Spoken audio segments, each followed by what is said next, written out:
Introduce ko yung isa sa mga pinaka-respetado na armor platoon leaders sa Marawi.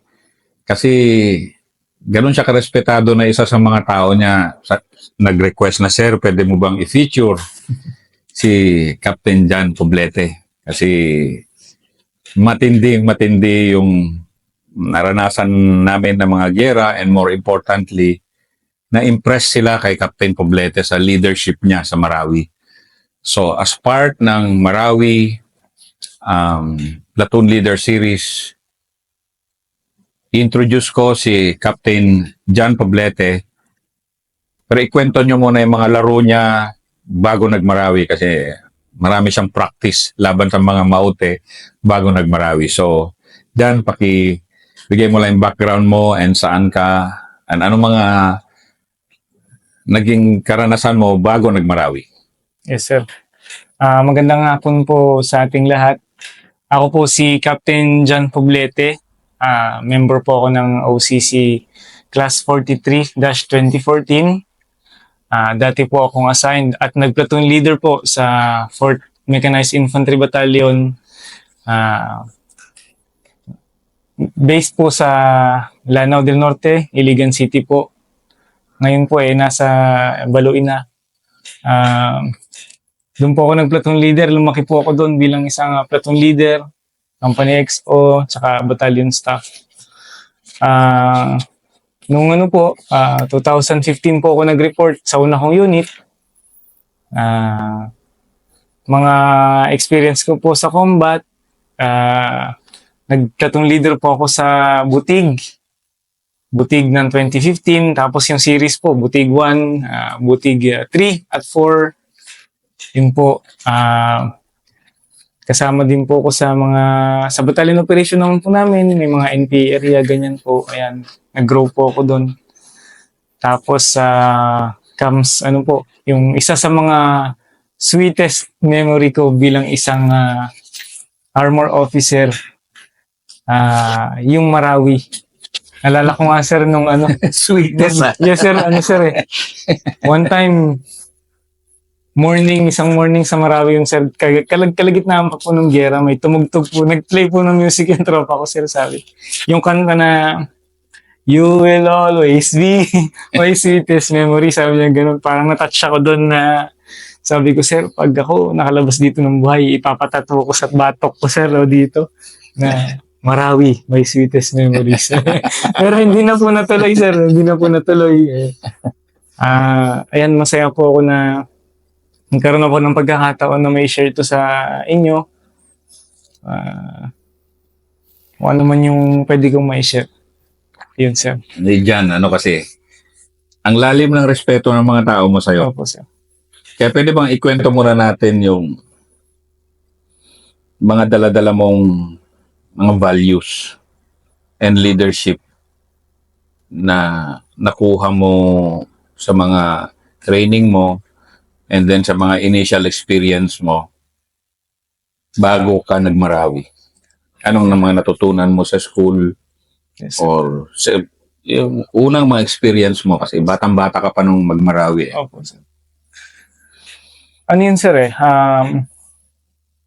before ako ma-deploy, marami na pong advice sa amin, mga turo kasama ng mga senior officer na nakakausap namin na bilang isang junior officer, ikaw yung isang empty na baso. Wala kang lamang fluid. So, you need to fill that up para matuto ka. And isa sa mga tumatak sa isip ko noon is ang enlisted personnel o ang tropa natin. Pakisamahan natin yan na parang kapatid natin. Kasi unang-una, sila yung kasama mo sa field. Sa hirap at ginhawa sa field.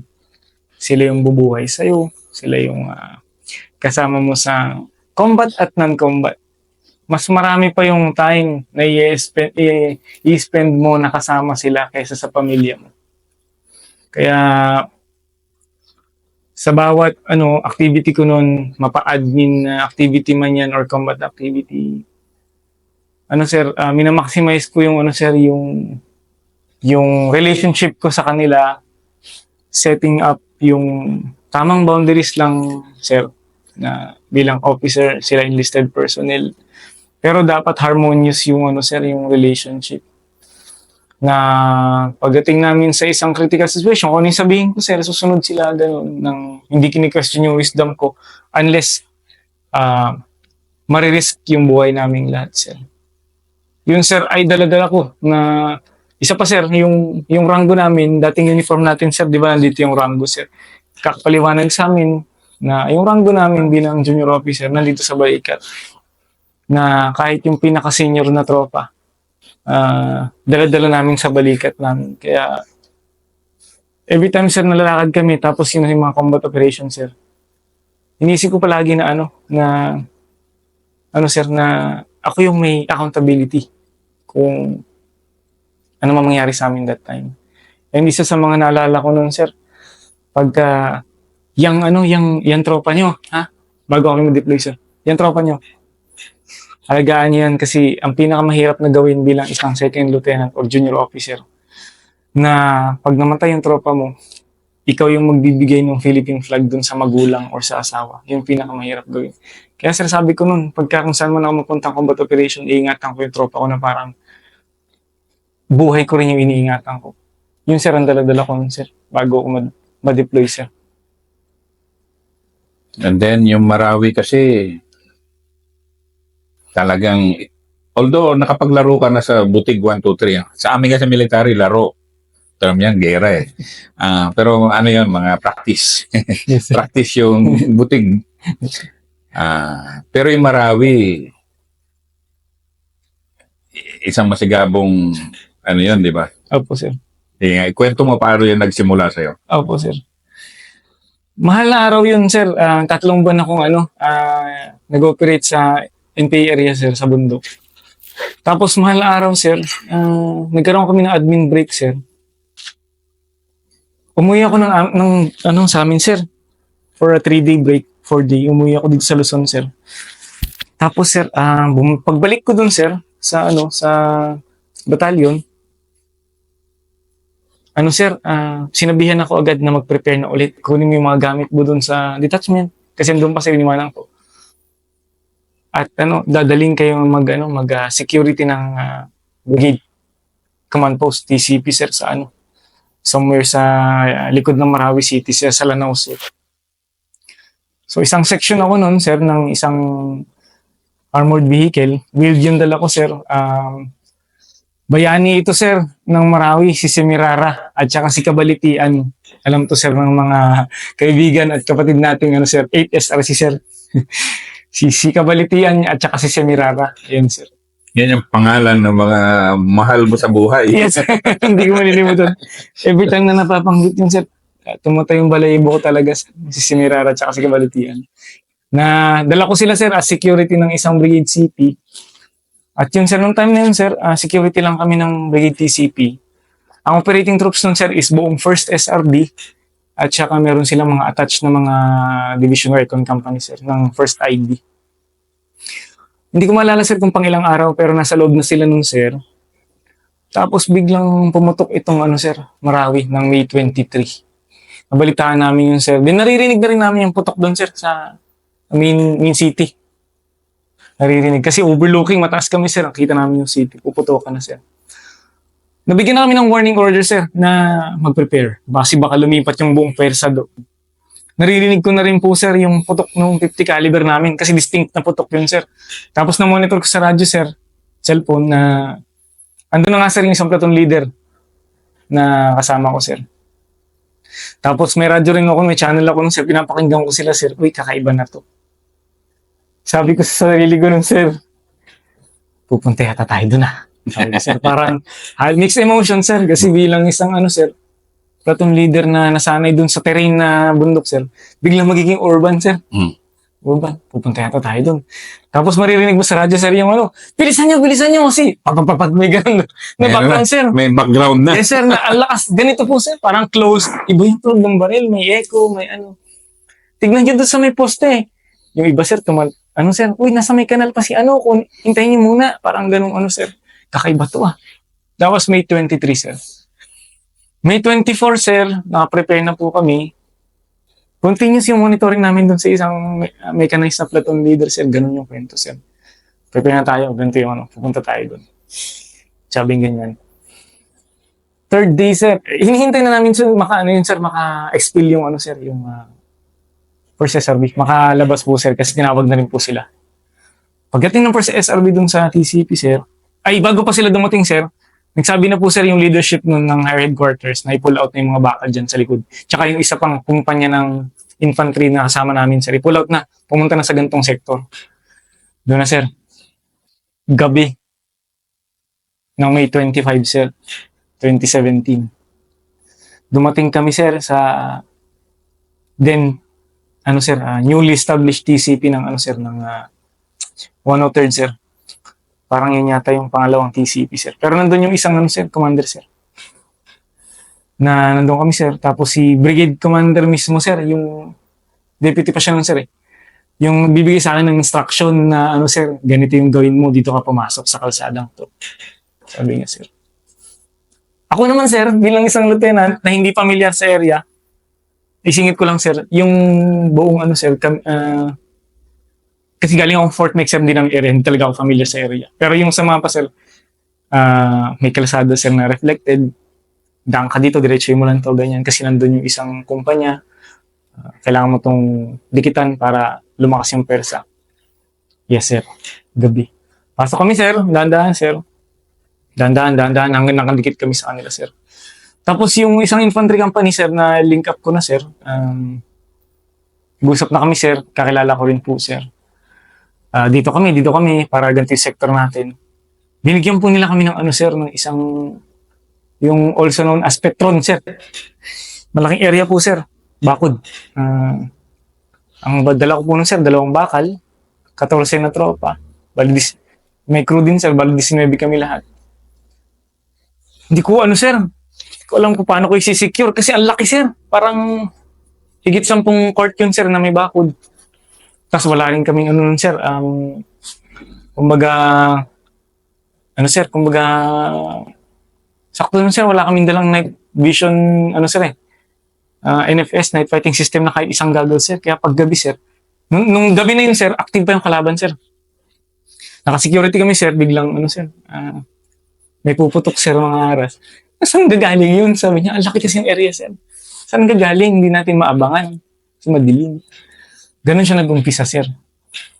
Tapos, ang task sa akin, sir, nung then, Deputy Brigade Commander, sir, pasukin mo yung kalsadang yan, sundin mo yung kalsadang to, papunta kila, sir, ayun nga, sir, kila Sir Alvarez. Kasi, na-pin down nga sila doon, sir. So, inattempt kong pasukin, sir, pero malakas yung resistance, sir, ng mga bakal. Pagpapasok na kami doon sa may lampas ng friendly forces na building, sir, pagpasok na kami, sir, lalamutakin na kami ng mga small arms. Okay lang po sana yun, sir, kung maliwanag. Pero gabi po kasi yun, sir. Yung time na yun, sir, nag-decide po ako at yung company commander nung infantry na kasama ko na huwag niyo nang pasukin. Kasi baka mas mahirapan. Baka kami rin yung mag-recover sa inyo or kung ano mang mangyari dyan. Instead na isa lang yung sir, pinopokus na natin kunin, baka kayo din. Kasi malayo po, sir. Nasa 3 kilometers, sir, yung kalsada na babaybayin para makaabot kila Sir Alvarez, sir. So, nag-decide kami na mag-standby na muna doon at magplano kinabukasan. Ayun po, sir. May 26 ng umaga, sir. Sinubukan na, umabante po kami, sir. Umabante kami doon, sir. Tapos, pag minsan kasi, sir, may incidents na yung radyo na hawak namin, sir, kapag sinasara mo yung vehicle, sir, hindi siya maka-receive, sir, ng signal, ng transmission. Kasi grounded minsan, nag-ground. Kasi bakal po, sir, eh. Nung time na yun, sir, medyo 300 meters lang yun, sir. Nakaabante na pala kami. Kalaban na pala yung katapat namin, sir. Tapos, may helmet din na green, sir, kaya hindi namin pinutukan. Ayun, sir, nagsimula na yung firefight. Inunahan naman kami, sir. Pero syempre, bakal man kami, sir. Okay lang, sir. Doon, sir, na sabi ko na ito kalaban. Mas na-explain ko doon sa driver and commander ko. Kasi umaga na po, sir, kitang-kita na. Ito na yung kalaban. So, medyo, kami, sir, Nag-reconsolidate po kami, sir. Nag-reorient ng lugar. Ito yung mapa, ito yung ano, may kalaban dito, may kalaban dyan. Doon na yung ano, sir, Destroyers Building, sir. So, So napunta na kayo ng Destroyers Building. yun na po yung unang enkwentro, sir, ng May 26, yun yung Destroyers Building. Wala pa po yung ano yun, sir. Yung ATSRC. After, ano, sir, wala pang 2 araw nun, sir. So, advice ng brigade. Sabi ko po, sir, na hindi kami makapasok, sir. So, nagsabi sila na, sir, tapos sinabi ko rin, sir, na medyo nagkaroon na rin po ng ano, sir, technicalities sa sasakyan na flat po yung gulong. So, isa yan sa mga lessons na yun, sir, kapag mga ganong area. Na flat yung gulong, sir, tinamaan po yung brake line, yung brake fluid line, sir. So, nawalan na rin ng preno, sir, kahit maraming flat mo, sir. Walang brake. So, binigyan kami Pababa yun eh. Pababa ng kaunti. Yes, sir. Yung pababa ng konti, sir, isa yun sa mga... Ano yun? Kurbada. Yes, sir. Yung pababa na yun, sir, that first day, yung unang burst ng kalaban, nagulat ako, sir, kasi yung mirror ng Simba Fighting Vehicle, sir, hindi yung pinipenetrate ng 7.62. Pero that time, sir, lumubog, sir. Tatag. 3 bala lang yung tumama, sir, lumubog, sir. Buti na lang, sir, hindi pumasok. So, atras kami kaunti, sir. Reorganize. Sabi ng driver ko, sir, na mga veteranong armor din, sir, na mga junior NCO po, sir. Sir, bawian natin. Paano gagawin mo? Abanti lang konti, sir, tapos fire. O, sige. Sabi ko rin, sir. Sige, sir. Abanti dahan-dahan, sir. Naka-premiera lang naman, sir. Abanti. Yang. Bigla, ano, sir. Okay na siguro. Sabi ko, okay na yan, fire ka na. Tapos yung driver ko, sir, hindi po mapakaling ko makamute, tsaka nag-brake, sir. Nawalan pala ng brake, sir. Aray. Sabi niya, sir, ano problema? Sir, walang brake, sir. Sabi, sir, yung, hindi ko alam, sir, anong reaction ko, pero tumayo yung buong balahibo ko, sir, nag-focus ako, sir, ba? Fire ka! Sabi ko sa gunner, sir. Tapos pinapakiramdaman ko, sir. Alam mo, sir, yung nag-slow mo yung buong, ano, sir. Nag-slow motion yung buong, ano, sir. Yung buong pangyayari, sir. Tapos, sir, tumingin po ako sa tropa ko, sir, kasi may nakasakay po sa akin one team, sir, na harbor. Lahat po sila, sir, nakatingin sa akin na yung mukha, sir, parang, sir, anong gagawin natin? Kasi, Sir, walang preno na, sir. tapos, Mobile kami, sir, moving forward. tapos padiretso kayo doon sa building. Yes, sir. Kainin kayo doon. Yes, sir. Ang ginagawa ng driver, sir, niliko-liko niya. Anong gagawin? Nung nakita ko po sila, sir, bumarap ako ulit, sir. Anong gagawin ko? Isip. Pumasok sa isip ko, sir, ano bang ginagawa pag ano po, sir, nawala ng preno? Eh di, kalaso, sir. Kalaso! Sabi ko ganun, sir, sa likod. Binuksan, sir. Kinuha po yung kalso, sir. Kasi may, ano yun, sir, kasama yun sa parang kit ng... Sinaksak sa gulong, sir. Sa kabutihang palad, sir, nilampasan ng gulong yung kalso, sir. Isa pang kalso. Sabi ko, sir. Yung ano, sir, yung ammo box po na, ano, sir, na 50 caliber na wala nang laman, sir, na empty na. Sir. Sinaksak. Bilib din po ako, sir, kasi syempre under fire, pero lumabas yung tropa ko kasi i-risk namin yung buong bakal, sir. Yun, sir, sa mas kabutihang palad, sir, nag-engage, hindi nag-engage kasi yung concept pag dumaan.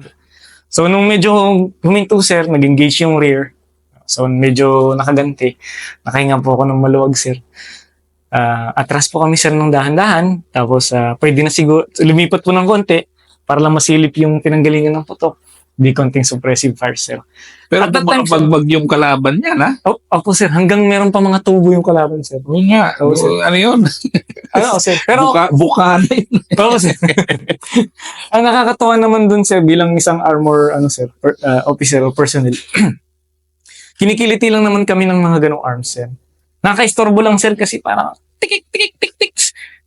Ang nakakainis po, sir, pag tumama sa sa periscope kasi nga lumalabo yung visual mo, sir. Tapos yung infantry na body namin nun, sir, rin naman, sir, nagsusuppress ng fires. Halo na po yung naririnig, sir. So, atras, reconsolidate muna. Malakas yung resistance. And then, yun, sir, planning. Hingi ako ng advice sa, sir, sa brigade. O, sige, muna, reconsolidate. Ayusin yung mga problema ng vehicle. Yan, sir. At that time, sir, dumating na rin po yung first SRB. First SRB po nun, sir. Kano kayo kalapit sa destroyer building nung dumating yung first SRB? Yung building po ng amin, sir, at saka ng destroyers building, sir, mga nasa 400, sir. So Less within than RPG distance kayo? Pagka nun, sir, yung pwesto namin ng firing position ng mga vehicles, sir, yes, sir. Pero wala pong, may tumama sa aming RPG, sir, support, sir, yung bitin, sir. Sir, hindi, tumama sa harap, sir, ng vehicle. Murag RPG lang pala yun. Yes, sir. Tumama yung sir, tumatawa yung mga driver namin, sir. Okay. RPG, sir. So, itim na itim yung usok, sir. Tumama, sir. Yun, sir, di reconsolidate. Dumating for SRB, sir. Yun pala, sir, ang purpose nila is sila na mismo yung, sir, didikit kila, sir, Lieutenant Alvarez pa that time, sir. Then, sakto, sir, dumating na rin po yung other forces like 3rd SRB. And at that time, sir, 3rd SRB na po yung, sir, yung nandun sa pwesto na yun, sa sector na yun. Na dikit na po ako sa kanila as opcon, sir. Tapos, sir, parang hindi ko po malala kung ilang araw, sir. Madaling araw, sir. Sir, dumikit na sila, sir. Dumikit sila sa Destroyers Building, sir. Kami, sir. 3 araw nyo kinuha yun, di ba? 2. Hindi ko maalala, sir. 3 araw. Opo, sir, ganyan. 3 araw. Nag-wish Yes, sir. ng buhay ng isa. First day, yes, sir. Parang ganun po, sir. 3 araw. First day, sir, madaling araw, sir, dumikit sila, sir, 3:00. Dilim pa po, sir. Nandun po ako sa may, sir, sa may parang last cover and concealment ng vehicle, sir. Hanggang sa na-monitor ko po sa radyo, sir. Noong time na yun, sir, hindi pa po ako attached sa 8 SRC. Hindi pa po ako kasama sa briefing na kukunin nila yung Destroyers Building, sir. So ano ka pa? Kumbaga, Yung time pa na sir, na inaayos ko yung mga vehicle. That day, sir, narinig ko si sir, si Company Commander 8 SRC. Jomel pa rin yun. Yes, sir. Mm. Bok, baka tawag niya po sa TCP nila, may sa channel po na, din namin yun, sir, nakapasok din kami sa nila. Bok, baka pwede yung mga bakal ipalapit. Kasi yung tropa hindi makaalis doon. Kasi inuulan, sir. Sila, sir, sir, yung isang platoon leader, sir. Sir, baka pwede lumapit. Bok, baka pwede lumapit yung tropa. Sabi niya, sir. Alert kayo, sabi ko sa tropa. Yung hindi natin malapitan, didikitan natin. Ay, naalala ko, sir. May pa pala yun, sir. May barikada. Yung sir, isang barikada nun, sir, yung poste na bilog na concrete, nakatumba dun, sir. Tsaka yung isang elf yata, o sasakyan yun, sir, na puti. Binalagbag, sir, ng kalaban para hindi kami makalapit, sir. Parang lang, sir, RPG distance. Prepare kayo. Sabi ko, dumikit sila, monitor nyo. Driver. Ganito pagliko, ganyan. Nagplano, karoon ng connect planning, sir. Tapos yun, sir, first day yun, sir. Bok, baka pwede yan, sir. Tapos hindi, sir, parang nabanggit ng TCP, sir, wag muna kasi parang hindi pa nasabihan yung mga bakal, sir. True enough naman, sir, hindi pa talaga kami sabihan. Pero, sir, nakaprepare kami, sir, kasi kadikit lang namin, sir, nag-assault. Siyempre, prepare kayo dyan.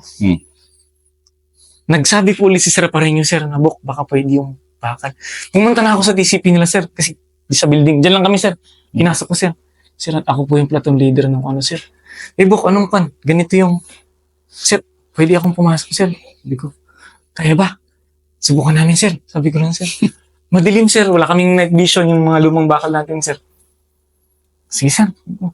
Yung sir, naramdaman ko, yung infantry nga nandun, na vulnerable sa sir, sa shrapnel, at saka sa 5.56. Hindi tayo tinatablan yan. Tikita natin. Sabi ko, sir, paano pag hindi ko makita yung tropa? Hindi makikita mo yan. Sabi ko sa driver. Kasi madilim, sir, eh. Ilawan mo muna. Sabi ko, sir.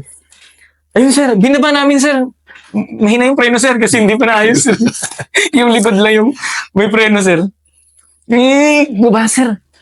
Ilang mo na. Nung nakita na ng sir, ng tropa ko, sir, nakadikit naman lahat yung isang squad. Section ba yung, sir, nung nila, sir?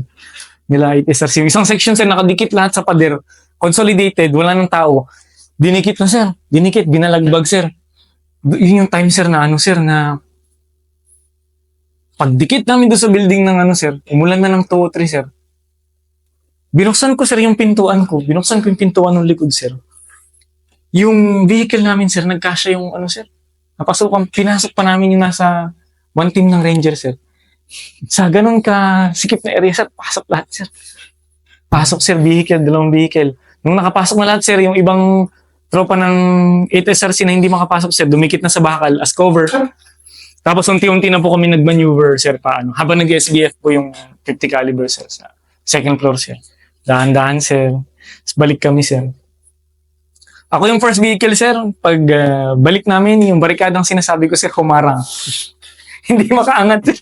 Ganito po kasi yun, sir, yung concrete. Hindi makabanti, sir. Hindi makabanti. Yung ginawa ng second vehicle, sir, mga veteranong driver naman po, sir. Binangga niya, sir. Bag! Sabi ko. Gumanon, sir. Big! Okay. Yung second vehicle, sir, bumelo, sir. So, unti-unti na po kami, sir. Naghanap ng defensive cover ulit, sir. Dun sa pwesto ni, sir. Pwesto ulit namin, sir, na yung infantry troop, sir, o sila, sir, sir. 8SRC, sir. The rest ng 8SRC, sir, kasi nag-support by fire, sir. Dahan-dahan, sir. Second day, sir. Sa pagkakalala ko, sir, yun po yata yung day na may nasakripisyo pong isang tropa, sir. Doon din po kami, sir, sa isang magandang firing position, sir, pero medyo malapit na po doon, sir. Nung pakagat na yung liwanag, sir, yun yung time na firefight na po ulit, sir. Suppressive fires po yung bakal, sir. Kaya lang, unfortunately, may tropa pala na tamaan, sir. Pinasok sa bakal, sir. Tinanggal namin yung chest rig niya, sir. Kasi yun dito, sir. Tinamaan na pala ng sugat, sir. Then, yung isang vehicle ko na yun, sir, pinabalik ko muna sa medic para maibaba siya, sir. Tapos, yung 8SRC, sir, kinit nila yung defensive position doon na may support by fire, sir. Then, nag-decide, sir, muna na, sir, wag na muna. Hanggang sa appropriate firepower na yung na-apply, sir, hinintay na rin yung close air support para medyo ma-shape yung, sir, yung objective. And, ayun, sir, na konting lang din po, sir, konting support by fire. Tulong din po ng scout snipers na if i-counter snipe yung mga nasa likod pa ng mga building, sir. Kasi May malaking building sa likod eh. yes, sir. Yung parang hill dun, sir. Meron pa. Pwestohan po yun, sir. Hindi, matindi talaga yung Sir. kwan doon. Yes, sir. Matindi, kumbaga, matindi yung away nyo doon. Oo, sir. Ang dami pang bala ng kalaban yun, sir. Yes, Anong feeling mo noon? Kumbaga, yan yung mo kung tutuusin, yan yung binyag sa akin, sir. no? Parang binyag sa akin bilang... Kasi nung butig mo, okay lang yan. Laro-laro lang yan, di ba? Parang warm up. Pero Yes, sir. ito, Iba, sir. true story na. Opo, sir. Parang... Yung sir, yung sa FTX, sir, pag nagbabaril ka, ikaw lang bumabaril eh. Tapos blank bullet lang yung yung opposing forces. Nadrop ka lang, sir. Doon, sir, hindi ka magdadrop. Maghahanap ka ng sisiksikan ng ulo mo, sir. Tapos, one time, nung time din kasi na yun, sir, bumaba na ako ng vehicle, sir, para makausap ko yung sir, yung 8SRC sa radyo, sir, kasi grounded. Bumaba ako ng vehicle, sir, sa likod ako.